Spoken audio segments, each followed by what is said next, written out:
Today I'm going to teach you the chords that belong in the key of C. Now you might wonder, why the key of C? We learnt the key of G first, and C seems like a bit of a jump when you think about how far apart they are in terms of notes. So why is C a logical next step to learn? Well, I'll give you two reasons. Number one, just like a lot of music that's written for the guitar is written in the key of G, because G is easy to play on a guitar, a lot of music written for the piano is written in the key of C, because C is easy to play on a piano. Now, this is not a piano, but you'll often be playing along with a piano if you're going to be in a band of any kind. So if music is in the key of C, then you need to know the key of C as well. So that's the first reason. It fits piano as well, and therefore you'll often be playing it. The second reason is, once you know the key of G, you almost already know all of the chords in the key of C. There's a lot of chords in common, and it's partly because, if you remember, in the key of G, the chord C is the fourth chord, it's the subdominant. Now, because of that relationship, it has to do with the circle of fifths, if you want to go and research that. Because of that relationship, these two keys are very, very closely connected. In fact, most of the chords are the same, and I'll just quickly run through them before I do them one by one. So you can see how many are identical. So the first chord obviously is C. The second is D minor. The third is E minor. The fourth is F. The fifth is G. And the relative minor, the sixth, is the A minor. So you can see out of those six chords, the only new ones are the D minor and the F. You know the rest of them, and you know that makes it a lot easier to learn the chords. So let's give this a go. Let's start from the top again. The tonic, the first chord, is C. And again, I play it with four fingers. I like having that G bass there. That's just a personal preference. Now, the next chord is a D minor. Now, in the key of G, we learnt the D major, which looks like this. Now, the D minor only changes a single note. In fact, you'll find going from major to minor, you're just changing one note. Now, instead of playing 0, 2, 3, 2, you're going to have to move a finger. Actually, you're going to have to move a few fingers, just so you can change a single string and a single fret. Instead, you're going to play 0, 2, 3, 1. So you can see that single note makes the chord sound sad. So how do you do it? Yeah, unfortunately, well, most people cannot reach the D minor from the normal way they play a D. So this is the normal way you play a D, and I'm using these 1, 2, 3. Those fingers I'm leaving off the pinky. Now, for the D minor, I use the pinky and I skip my ring finger. And the reason why is because when you think about the distance from fret 1, which my index finger is holding here on the first string, and fret 3, which my little finger is holding on the second string, it's quite a distance. I suppose you could reach it with your ring finger, but it's a bit of a stretch, and you know, your little finger is kind of just there, sitting there. You might as well use it. So just again, I've got my index finger on the first fret, first string, my little finger on the third fret, second string, and my middle finger on the second fret of the third string. And then, just like with the D, the regular D, you only play those top four strings. There's the D minor. Okay, now, the E minor, how does that look? You remember that one from the key of G, so it's a super simple chord, okay? But while I'm here, I'm going to teach you another chord along with this. So remember I just said, to go from a D to a D minor, we just changed a single string, a single fret, right? Well, to go from an E minor to an E major, you also only have to change a single string and a single fret. And I'll show you why I'm teaching you the E major in a second. So how do you play the E major? With this index finger here, you want to have that free. If you are playing your E minor with your first two fingers, your index and your middle, you want to rotate them around so you're using your middle finger and your ring, like so. Then use your spare index finger and hold down the third string on the first fret. Now when you play that sounds a bit happier, doesn't it? So that's an E major, okay? Now the reason why I'm showing you the E major is because you're going to take this shape and it's going to form the F major, which is the subdominant, the fourth chord in the key of C. So again, one more time, I'm going to rotate my fingers around. So by rotate, by the way, I mean instead of using, say, fingers 1, 2, 3, I want to use fingers 2, 3, 4. So I'm going to bring my pinky in here, okay?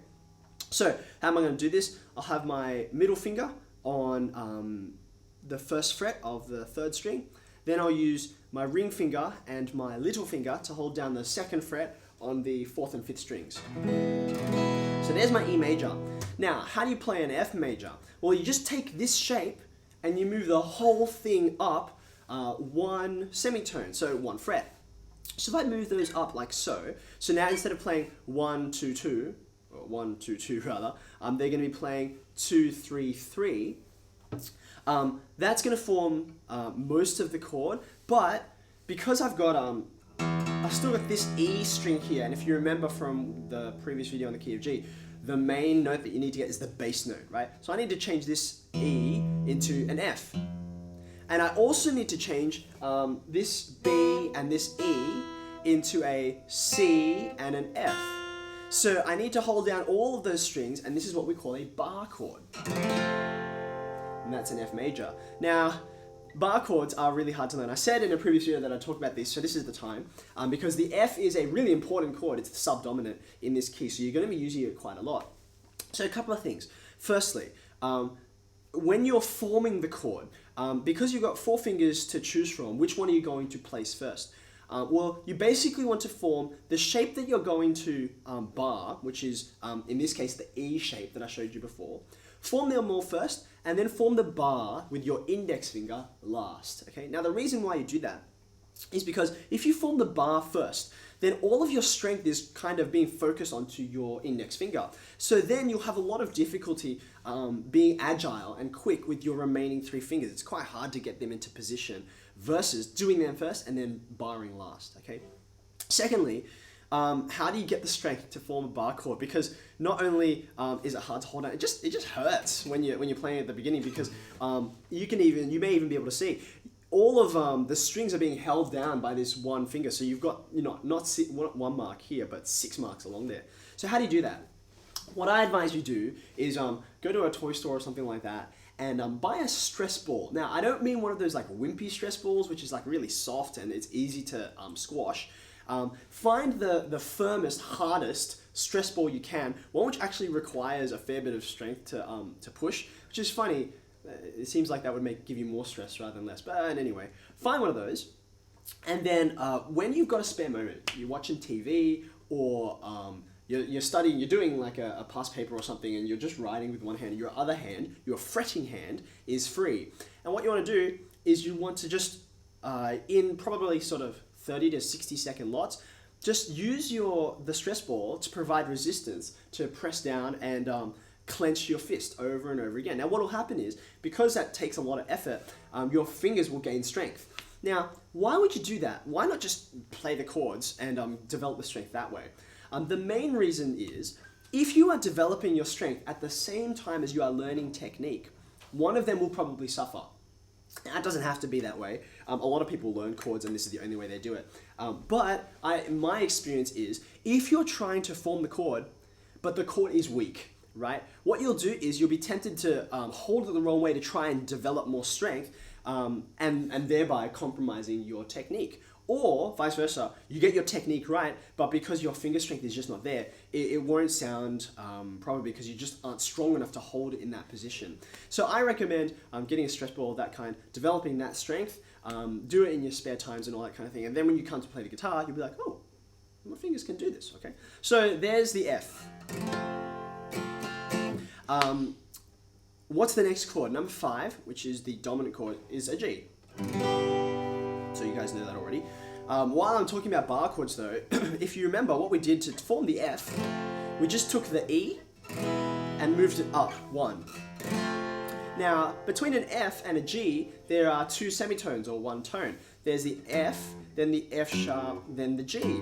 So, if you want to, and sometimes there are reasons to do this, if you, instead of playing a G like this, you may actually play the G as an F moved up 2, or an E moved up 3. So F, F sharp, and here's a G. Okay, and you're like, why would I do that? I hate bar chords, I want to avoid them at all costs. That's fair enough, and the main way you will play a G is like this.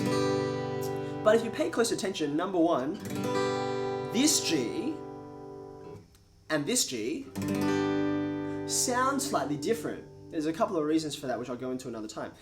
So the first thing is they're actually slightly different chords.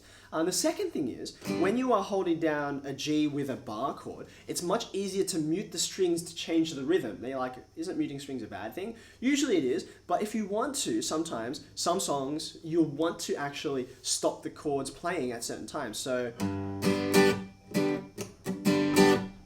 something like that is much easier to do when you're actually barring all the chords, rather than if you're not barring them and you need to mute with this hand rather than with your fretting hand. So that's how to play the G. And then you've got, to finish it off, the relative minor, which is the A minor, which you guys already know from the key of G. And that's it. That's all of the chords in the key of C.